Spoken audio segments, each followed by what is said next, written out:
reconvene our city workshop of September 12th. We initially met on-site at the city pool, Highland Pool, took a tour of the facilities there, and recessed after that tour and came back to city council, so reconvening our city council meeting. Item number 2 is a discussion and possible action regarding the Highland Park Pool, creation of an action committee to head the project from start to finish, inclusive but not limited to financing, design, public outreach, and oversight committee. Eddie, you taking the lead? Yes, Mayor and Council. All right, as a follow-up to the field trip out to Highland Park, I'll start real quick with a brief, Kim, can you get the, thank you. We're going to do a real quick slideshow introductions. Don Wolf, Municipal Finance Services, is here to discuss financing mechanisms with us. Dr. Mike Simpson, of course, Superintendent of Schools, and then Bill Myers, Myers Engineering. We're going to go through really brief top talking points on Highland Park. We'll talk about the financing mechanisms. We need to establish a committee or subcommittee of the council. The idea with that committee would then be the public outreach engagement. And then lastly, we want to talk about our timeline for what's next, our next steps. So as we looked at, we were just there, constructed in the 1940s.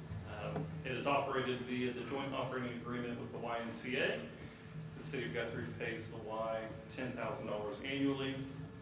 Had the pool open this year, including the $10,000 from the city of Guthrie, the YMCA would have lost $21,000 in operating costs for this season alone.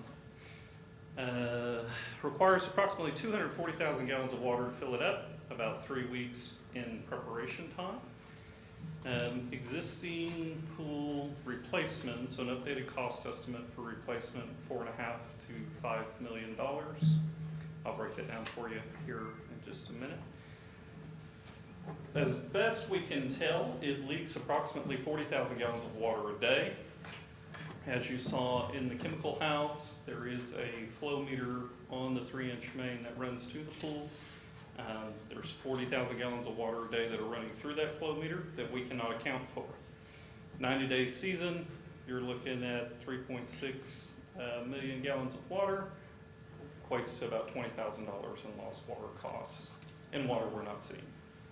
Concrete issues, you see where prior to last couple of years we've made some corrections. That's what the surface and the decking around the pool looked like prior to Tenny's guys making the corrections they've made.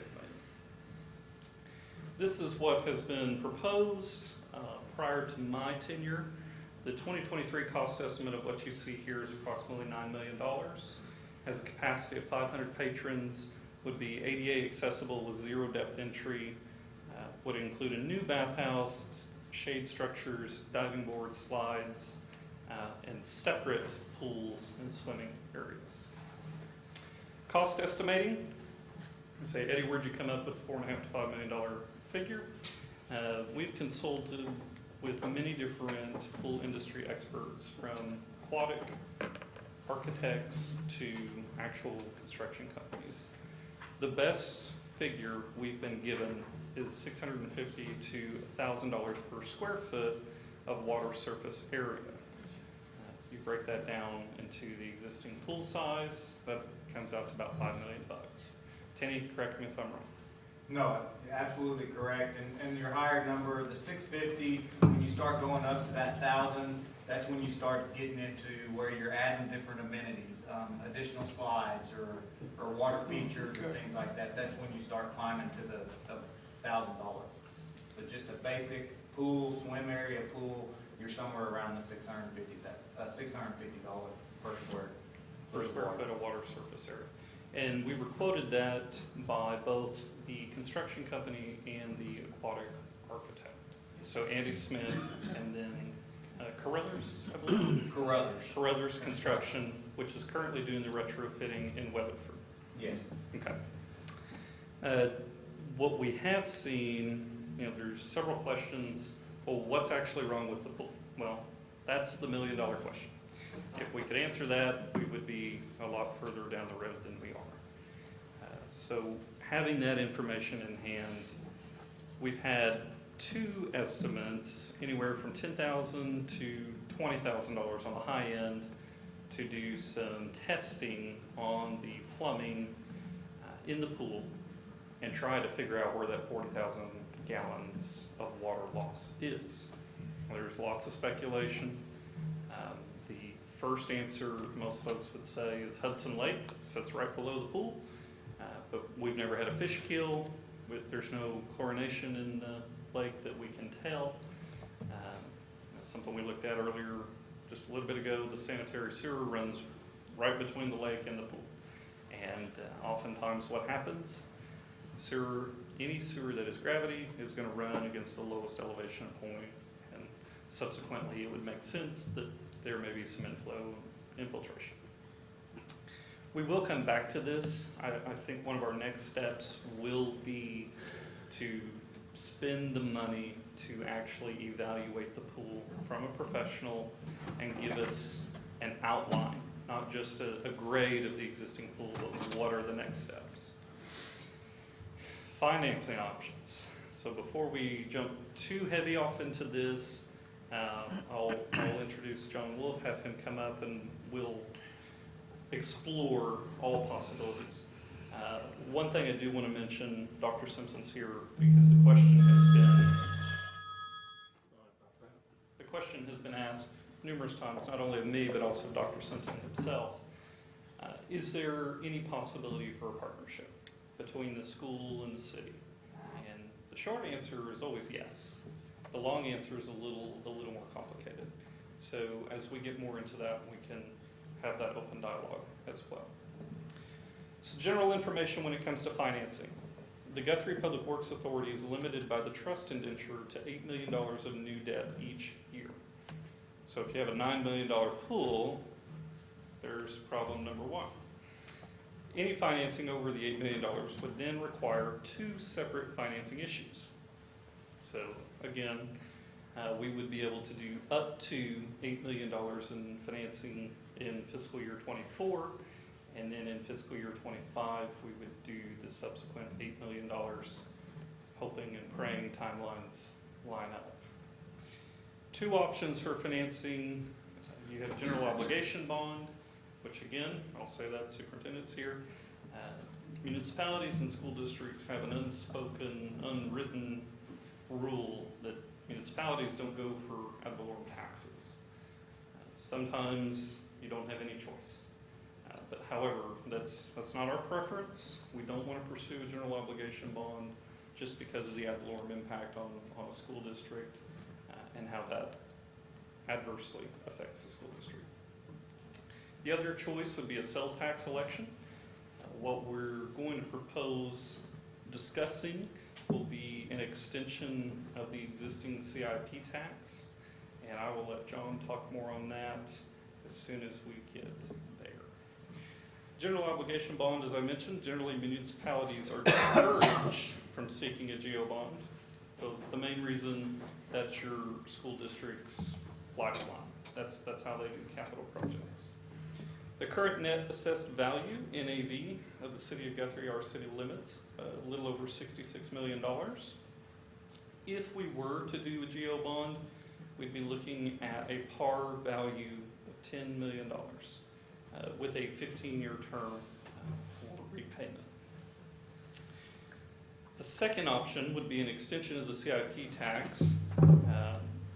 From today, we have approximately 7.5 years left on that existing 3/4 cent sales.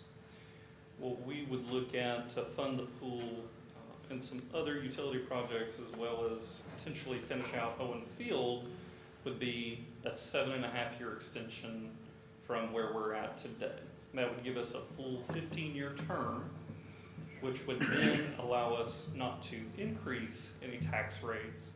However, we could advance the funding and have it in place to do what we need to do. GPWA, GEDA, sales tax revenue bond, it would have to go through one of the authorities. The city cannot commit any future year revenues. Again, this sales tax would not be a new tax. The geo bond route would be a new tax. John, I'm going to turn it over to you with projected expenses on the geo bond, and then we'll go into sales tax revenue. So, can you read that? You want to hand that? I'll walk over here, I can read it. I can always point, so.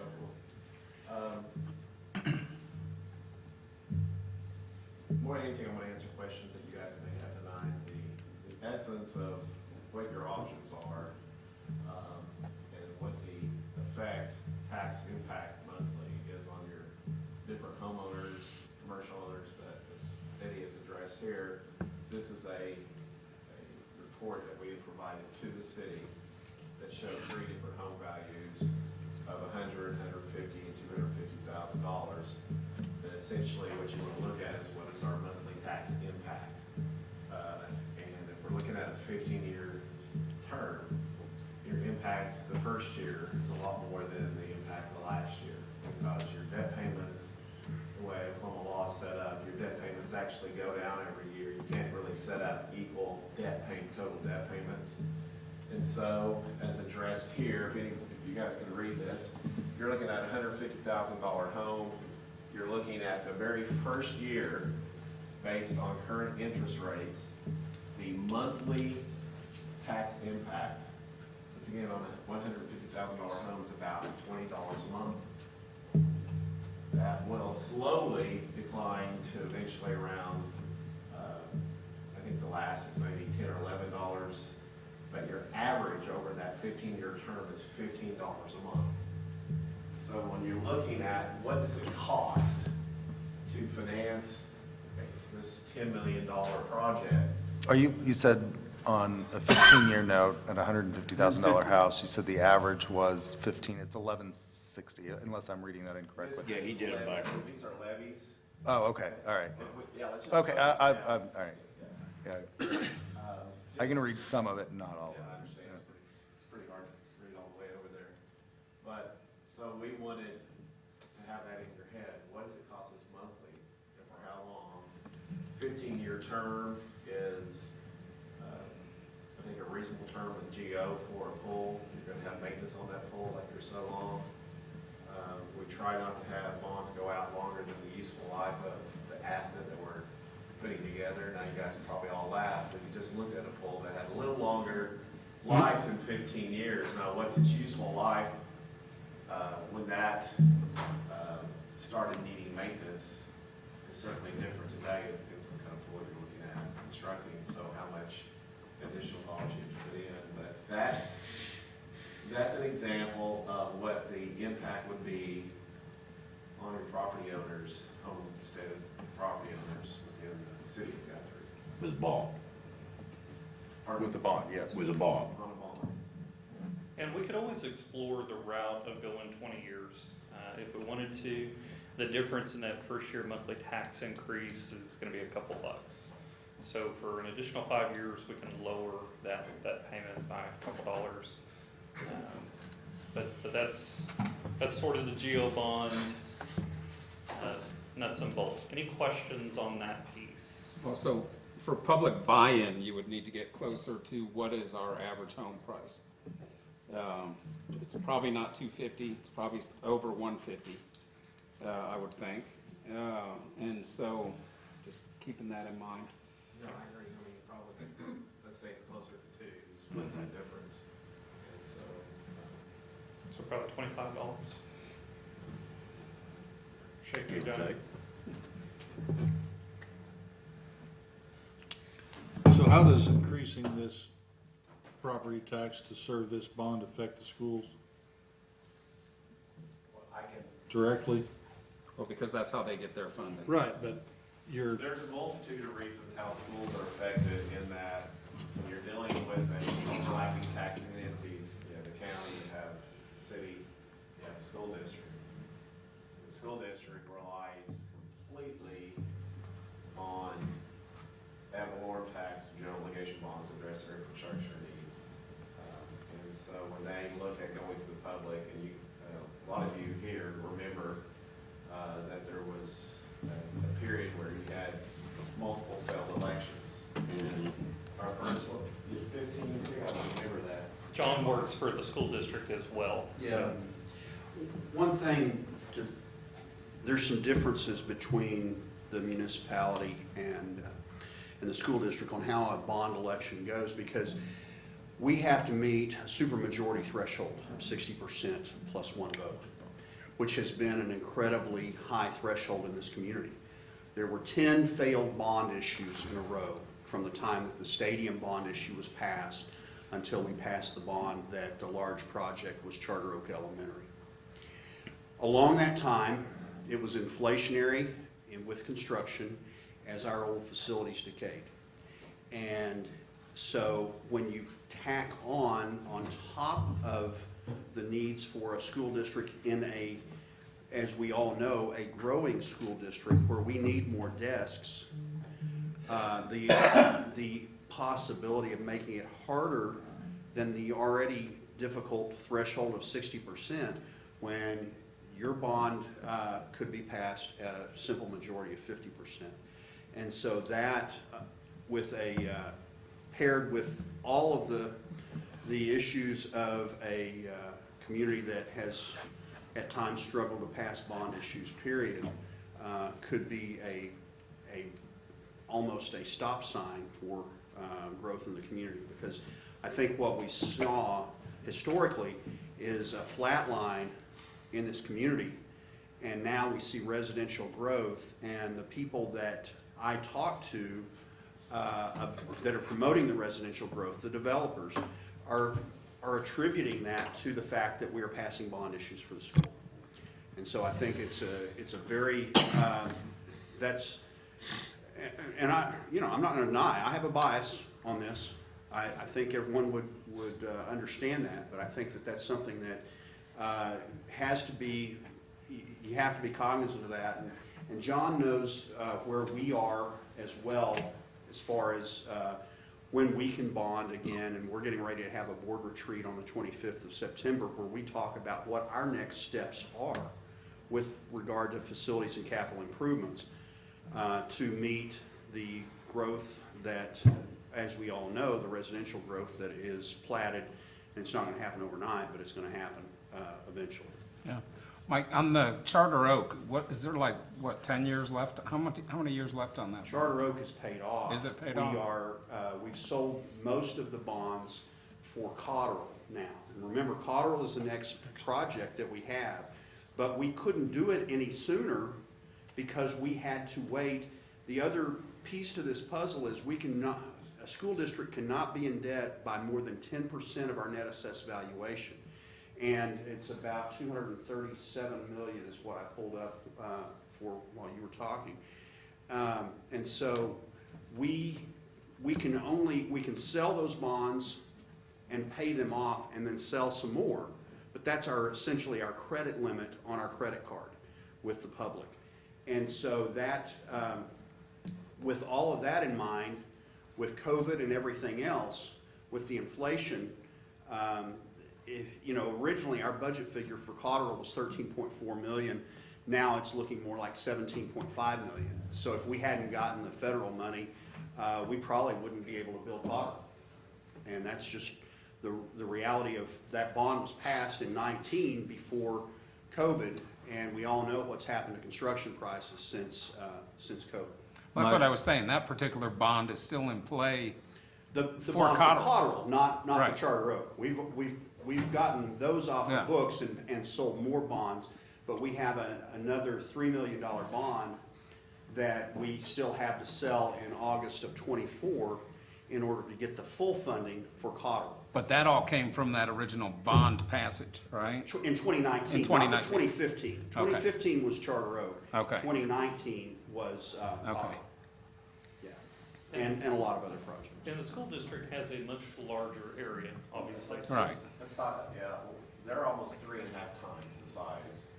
So when you're looking at the project that you're wanting to finance with general obligation bonds, you have such a smaller pot. Yeah. And you have to think about what is your project and who's benefiting from that project. And is that a project that will actually serve more than just the citizens that live within the corporate boundaries of the city of Guthrie. And so it'll pull in families from Charter Road. That's not obviously within the corporate city limits. They'll enjoy that benefit.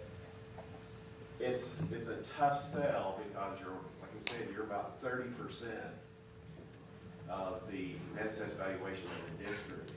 You're not even 1/3 of the size. And you're trying to spread abhorrence based on dividing out your annual debt payments over the actual valuation of that particular entity. And Well, and plus we're trying to increase rooftops, and you can't increase rooftops without school. So, you look at all your battles. Mike, when you did that first bond issue, you knew then that you were gonna have to do another one, didn't you?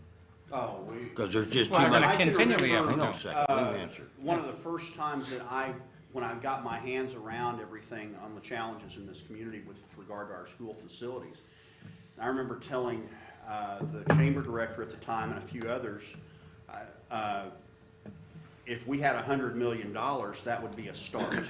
That's where we were. And, you know, since then, we've gotten about $35 million in bond funds to do the work, but you know, You're we all probably know gonna have to what do it again then, in Yeah. order to continue to grow and do the that was assuming thing. that we had a flat line. Just like we're gonna have to do. Yeah. We're gonna have to continue to do sale taxes and stuff to keep things flowing.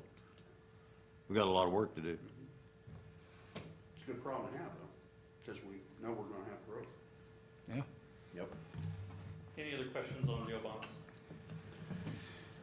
Thank you. All right, we'll roll right into CIP sales tax.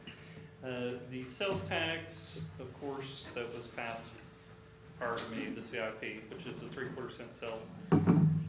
This year, we're looking at $1.7 million. So that's what the 3/4 cent has generated this year alone. So what John did for us was ran a model that says, okay, you've got 7.5 years left. If we assume you've got $1 million a year, plus or minus, we'll get you the 15 years. We can advance finance $16 million approximately. Well, in order to do that, remember we have the $8 million cap. So we can't advance finance the rest of the 15 years. Another point I would like to bring up is this council, and not every member of this council, but the city council has previously committed the rest of the funding for the CIP through its sunset. Now, we haven't spent those dollars, but for example, $4 million is committed to paying off the wastewater treatment plant, $4 million is committed to the industrial park, $1 million is committed to Owen Field, $2.6 million is committed to our annual street overlay project, and then there's $600,000 which is committed to Sooner Road, and we've used that as a grant match. So we haven't spent any of that money. I think if we were to evaluate needing to utilize any of those funds, I think we would be safe pulling the $4 million from the industrial park. We need to keep the $4 million that's committed to the wastewater treatment plant debt. We need to keep the 2.6 that's committed to the annual overlay program. And of course, we are committed on Owen Field. So that's what's remaining through the sunset. If we took those dollars matched with the 7.5-year extension, that's what we end up netting. So in 2024, we could, again, finance $7.9 million. Cost of issuance, that's going to be our bond counsel, our financial advisor, and then of course Mr. Wheeler, and that'll get us a net total of $7.7 million. We would then turn around and do the same thing fiscal year 2025. I'll be honest with you, that's probably the most attractive option if we're going to do anything as far as totally replacing the pool. This would not be a tax increase. It's an extension of a tax. I understand, the narrative that comes with that. Unfortunately, we have a problem, and we need to solve it. Some of you were here when the original tax was passed, and you were sold a $2 million pool. I don't think a $2 million pool was ever reasonable, and I won't talk bad about any of my predecessors However, we have the funds, we need to pursue the rest of the funds in addition to that CIP and address this. Any questions on the CIP sales tax? I like the scenario where we pay the 10 or 20 grand to someone to come in and, I mean, because right now, we're just, putting a thumb out and we don't know where we're at, cost-wise on this pool. Whether it be a complete retrofit or a complete redo. I think, to determine what you do, you have to have a hard number. Sure. So, the two quotes, one was $9,500 and it was contingent upon the design contract of a new pool. So the design contract, he wants 10% of the cost of construction when the contract's awarded. I'm not comfortable making that commitment, not comfortable recommending that you guys make that commitment. Because again, if something goes awry and we don't build a pool, then we owe this gentleman 10% of whatever it would have cost. right. Let's not get in that boat. I like the $16,000 figure. That's a quote from Carruthers Construction. Again, Bill Myers, our engineer, has worked with them. We've received good feedback from them. Next steps, I believe that's the first step. But that's for definitive answers, right? As far as Yes. what's wrong? That's for retrofit Okay, or okay. build new. So they're gonna come in, they're gonna look at our plumbing, they're gonna look at the pool, they're gonna look at everything that we have today. They're gonna paint a picture and say, for your pool to be operational, for you to not have water loss, for you to have code compliance, this is what you have to do. Now, the flip side of once we start touching the pool, the little things that Tenny mentioned, like the fence posts, All of it is in the gate. replaced. We've been given a lot of grace by the state, and we feel pretty confident that if we do anything at the pool, we're going to get the hammer on the things that we've been given the grace on. So keep in mind, So it's still rebuilding the pool? No, it might be rebuilding the gate system. it might be a gate, it might be a valve, it might be you now have to have zero depth entry. That's extreme, but it could happen. So I just want to paint the whole picture for the council, make sure you understand. Once we start down this road, we could very well be sitting here going, we're going to have to build a new pool, and now we need to make that decision. So I'm with Brian that I think that spending the $10,000 to $20,000 or whatever, $16,000 to find out what's going on is a good idea. We have to know. I think that's a good investment. So in the meantime, I have visited with both the city of Kingfisher and the city of Cushing in regards to their aquatic center. Kingfisher, of course, has the indoor pool. Cushing's aquatic center runs about the same timeline that ours does, last week in May, first week in August. And their annual operating budget's about $225,000. So with that, they have to have 12 lifeguards on deck at all times. Now, they've got slides, they've got a splash pad with some features, etc. But for the same period that we pay, approximately $40,000, Cushing's paying $220,000. Kingfisher was a little more extravagant. Of course, they're open year-round. $336,000 was their projected expenses this budget year. Again, they're open year-round. Just keep in mind, if we want to explore that option, I think that's a great option, something we could offer the community. But it's 10 times the current operating budget of the pool. And so when we talk about that, where that money comes from has to be top of mind.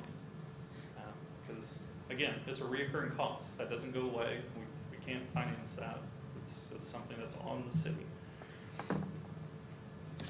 So, we've never got a clear picture over the years how many people are actually using this pool in the past on a daily basis. I don't know if records have been kept over the last 5 and 10 years of that. Sure. But it would be nice to know. One thing that we could thumb mark is how much did we pay how much did we pay on Edmund admittance to their deal? We spent about $25,000, Kim. So we spent about $25,000 sending kids to Pelican Bay. I think that showed us two things. One, we have citizens that will utilize the park with those amenities. Two, I think we had a large variety of Guthrie citizens that were already going to Pelican Bay Yeah. because of those amenities. So, of course, the data is always going to be skewed. But in the time from middle of June to the second week in August, we spent about 25,000. So our pool's just old and boring, and they like Pelican Bay better. Well, it was free. It was free, you know. go Well, and ahead. plus they were Those probably numbers are going anyway, skewed. is what we were already talking about. Sure. It- I mean, my gosh, how can you depend on those numbers? right. So, They're inaccurate. it was a use, though. We did. Yeah, have- it was great. It was a great deal. I'm glad we were able to do it, but how many people would go, what's the cost of Pelican Bay otherwise?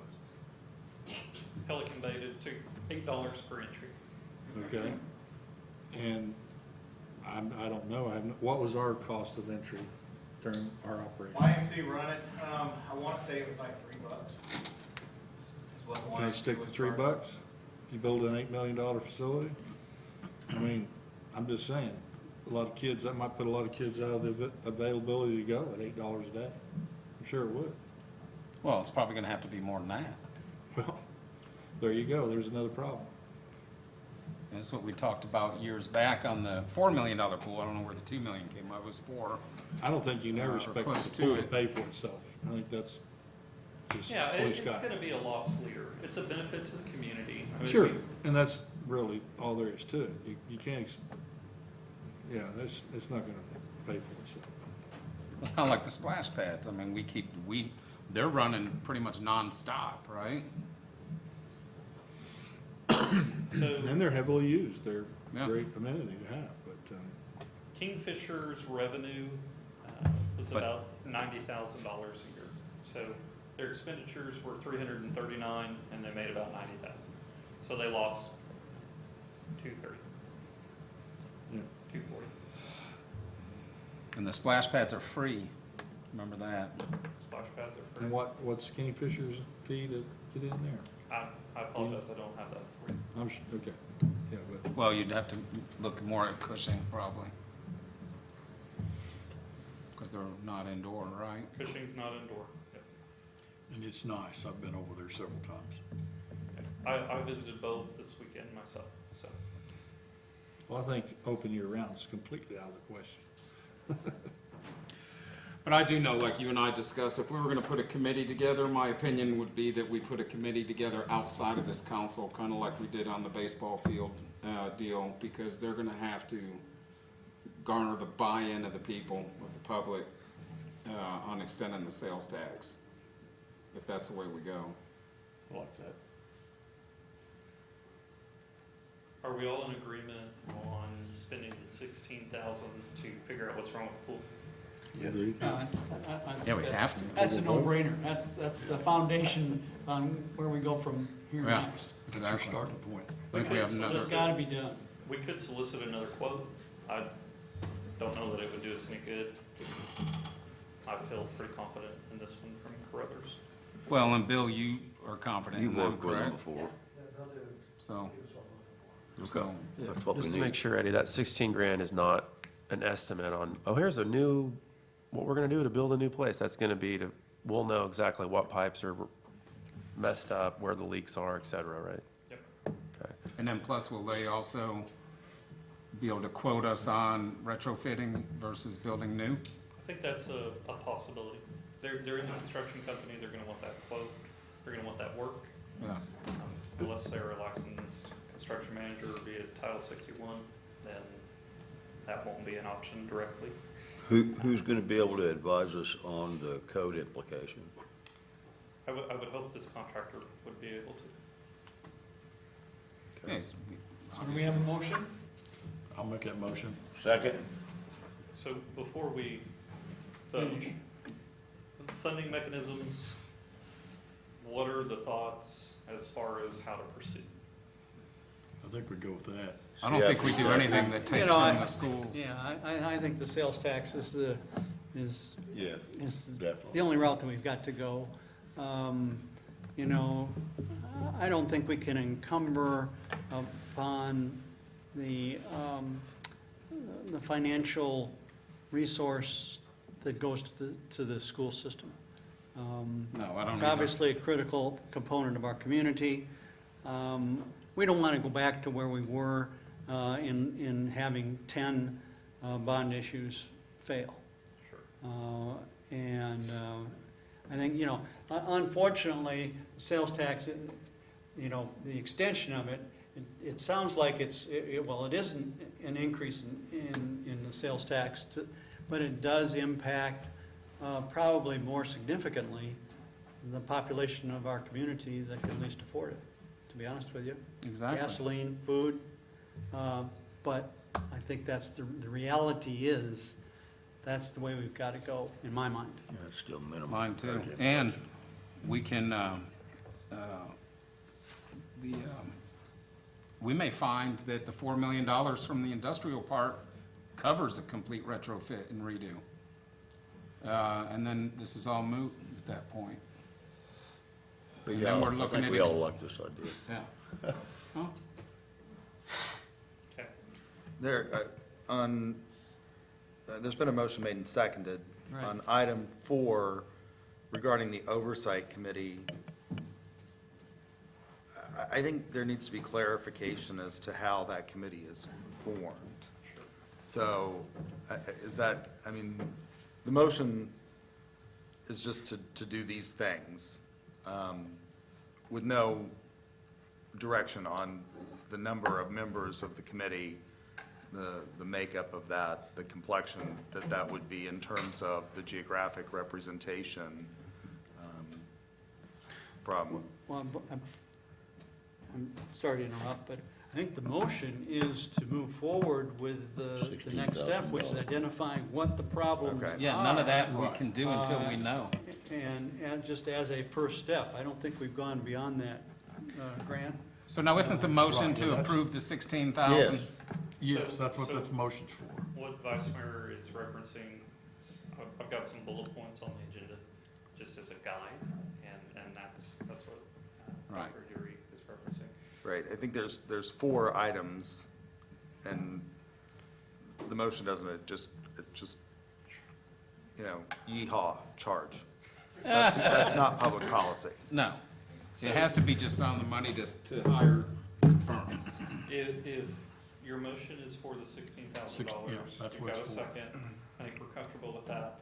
Let's explore that avenue. We'll come back to you at a later date with guidance on the remainder.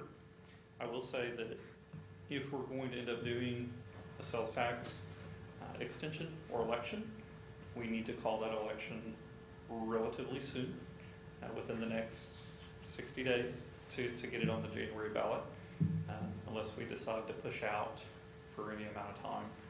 Our goal would be get on the January ballot, close the sale March 1, and then we can proceed. At that point, then we would go out, either do a hard bid, looking for a general contractor to replace the pool, or do a construction manager at risk with an architect combination, where they are independent of each other and then they work for the city. That way you get accurate numbers and you're competitive at all times. So that would kind of be our timeline, and then we would hope to have a pool open and ready to swim in summer of '25. If that's the route we go. If that's the route we go. Okay, so we have a motion and a second to move forward with expenditure of approximately $16,000 to $18,000 to authorize the city manager to expend that amount of money to identify specific issues with the existing pool and alternative approaches to fixing those issues. Is there any other discussion? Well, and if that can happen quick enough, and they can retrofit this pool for the money we've already got in the bank on the business, on the industrial park, then maybe 2024 that pool opens. Yeah, Right. So, absolutely.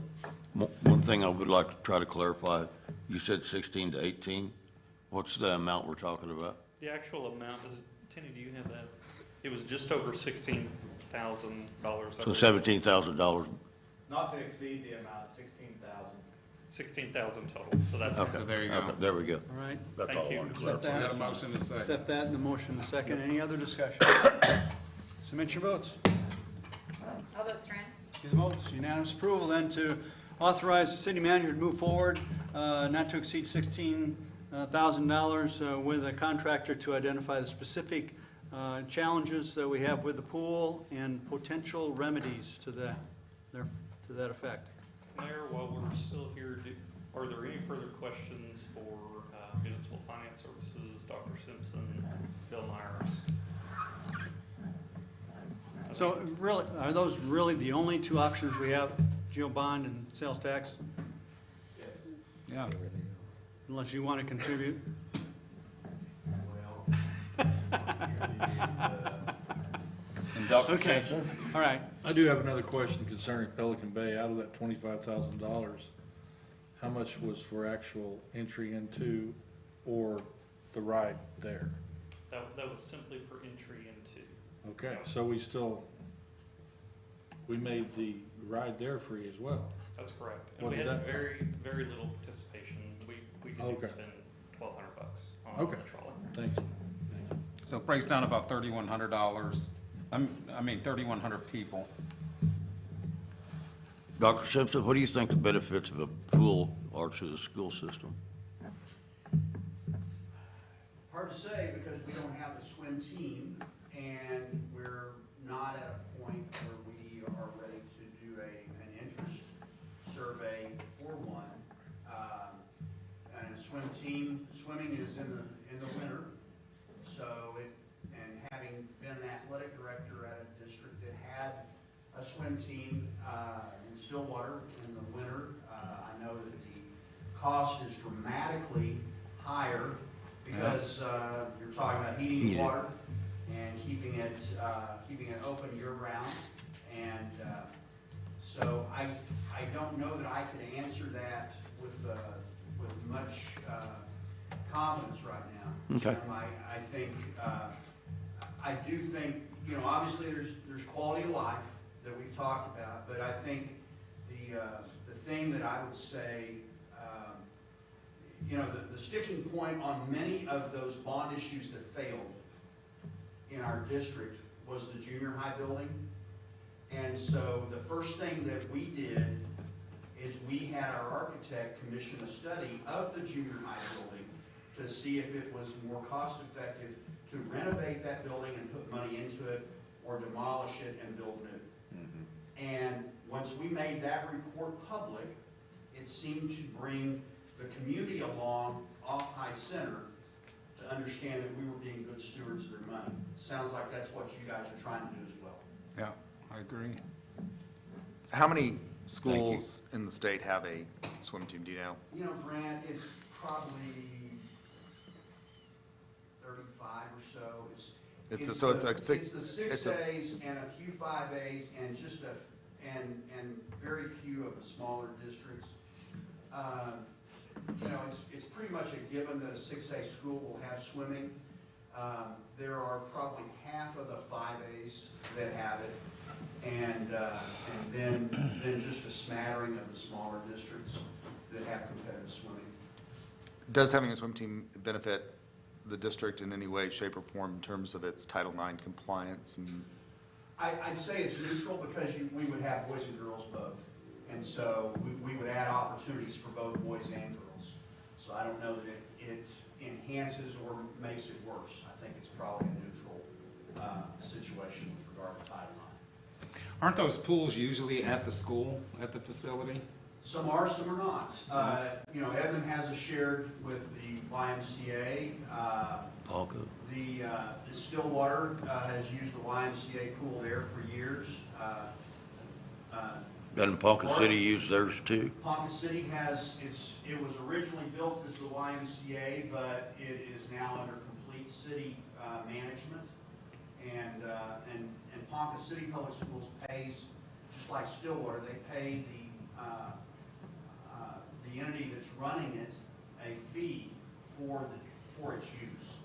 But there was with both the YMCA in Stillwater and when the pool was constructed in Ponca, there was no capital contribution from the school district beyond, I know in both places we put, when I was in Stillwater and also when I was in Ponca, we put a scoreboard. You know, we put some things in, we may have bought some bleachers, you know, but it wasn't, the hard operating costs are borne out and paid for by the entity that's running. Operate. Yeah. Well, there you go. We're growing too, right? So We're we're up gonna about be, 50 students from this time last year, and that's with most of the homes that have been platted inside the city limits, not outside. not even built yet, Yeah. that we're talking about that are. So I'm gonna say we're not too far away, probably a couple of years from going to 6A2. I don't know that we're there, Okay. but I know that we've got to prepare for growth as a school district. And as a city. Yeah, exactly. Well, that's why if we leave the bond issue out of the equation, it allows that. I would prefer we do that, just because that's what we should do. That's what we Yeah. should do. If the school district came out tomorrow and said, we're gonna go for sales tax election, I'd say, Dr. Simpson, let's, Let's have coffee. but there's a mutual respect there, as there should be. Okay, anything else you want to add to this point of the discussion? No, Mayor? Okay. No further comment. All right. Item number 3, comments from City Council. Vice Mayor Aguirre, Nothing for me, thank you. Councilman Bothroyd, Nope. Councilman Case? No. No? Councilman Williams? No, sir. Councilman Taylor? Kenny, thank you. I know it's tough to go out there and show us around all this stuff, so I appreciate you, taking us out and give us a look. It's been a long time ago, so I appreciate it. Councilman Rao? Not at this time. Okay. I don't have any other comments either. Contains or. With that, ladies and gentlemen, we're adjourned. Thank you.